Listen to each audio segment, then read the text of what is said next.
The Raven by Edgar Allan Poe.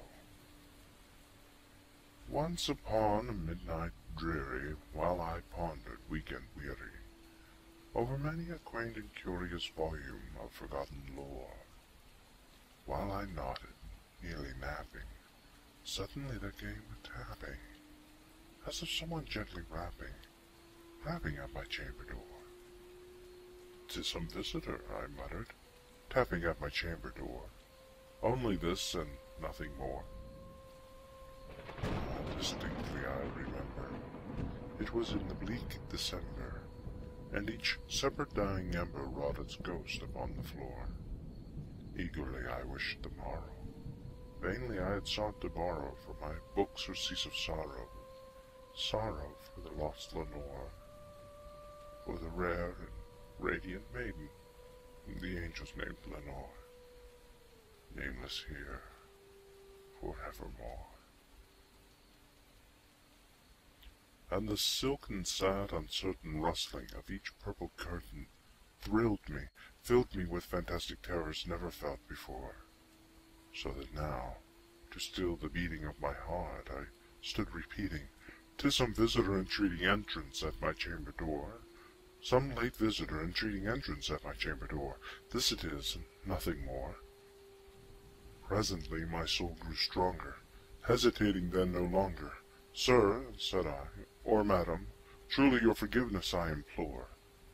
But the fact is I was napping, and so gently you came rapping, and so faintly you came tapping at my chamber door, that I scarce was sure I heard you. Here I opened wide the door. Darkness there, and nothing more."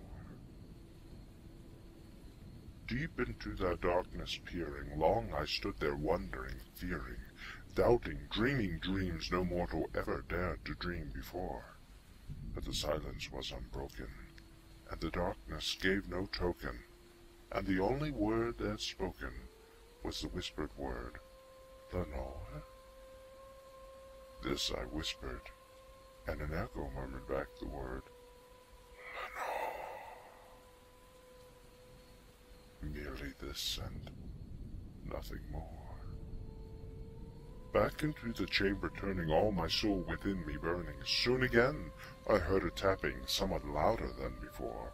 "Surely," said I, "surely that is something at my window lattice. Let me see then what thereat is, and this mystery explore. Let my heart be still a moment, and this mystery explore. 'Tis the wind and nothing more." Open here I flung the shutter, when, with many a flirt and flutter, in there stepped the stately raven of the saintly days of yore.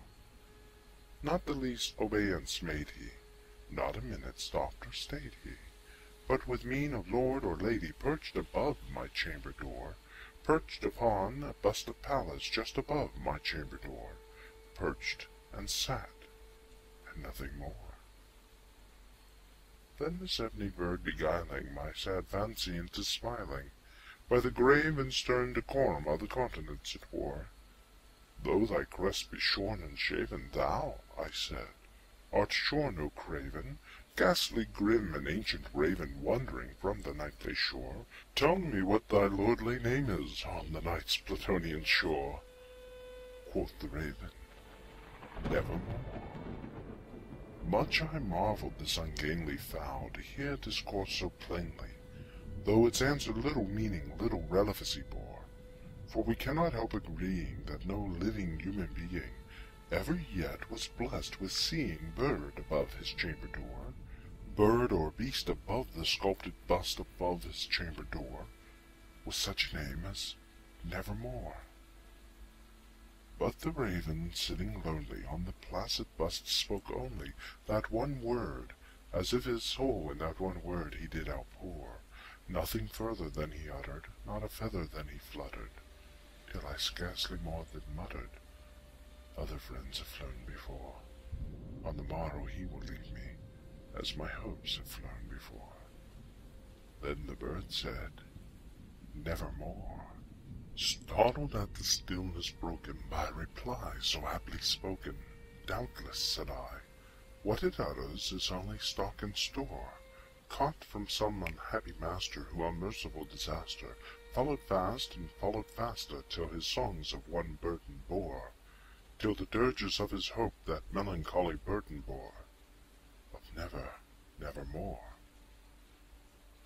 But the raven still beguiling all my sad soul into smiling, straight I wheeled a cushioned seat in front of bird and bust and door. Then upon the velvet sinking, I betook myself to linking fancy unto fancy, thinking what this ominous bird of yore, what this grim, ungainly, ghastly, gaunt, and ominous bird of yore meant in croaking nevermore. This I sat engaged in guessing, but no syllable expressing to the fowl whose fiery eyes now burned into my bosom's core. This and more I sat divining, with my head at ease reclining on the cushion's velvet lining that the lamplight gloated o'er, but whose velvet violet lining with the lamplight gloating o'er she shall press, nevermore. Then methought the air grew denser, perfumed from an unseen censer, swung by seraphim whose footfalls tinkled on the tufted floor. Wretch, I cried, thy God hath lent thee, by these angels he hath sent thee, respite, respite and nepenthe from thy memories of Lenore. Quaff, oh quaff this kind nepenthe, and forget this lost Lenore. Quoth the raven, nevermore. Prophet, said I, thing of evil, prophet still, if bird or devil, whether tempter sent or whether tempest tossed thee here ashore, desolate yet all undaunted, on this desert land enchanted, on this home by horror haunted, tell me truly, I implore, is there balm in Gilead? Tell me, I implore. Quoth the raven, nevermore. Prophet, said I, thing of evil, prophet still, if bird or devil, by the heaven that bends above us, by the God we both adore, tell this soul with sorrow laden, if, within the distant Hayden, it shall clasp a sainted maiden, whom the angels named Lenore, clasp a rare and radiant maiden, whom the angels named Lenore. Quoth the raven, nevermore. Be that word or sign of parting, bird or fiend, I shrieked upstarting. Get thee back into the tempest and the night's Plutonian shore. Leave no black plume as a token of that lie thy soul has spoken. Leave my loneliness unbroken. Quit the bust above my door. Take thy beak from out my heart, and take thy form from off my door. Quoth the raven, nevermore.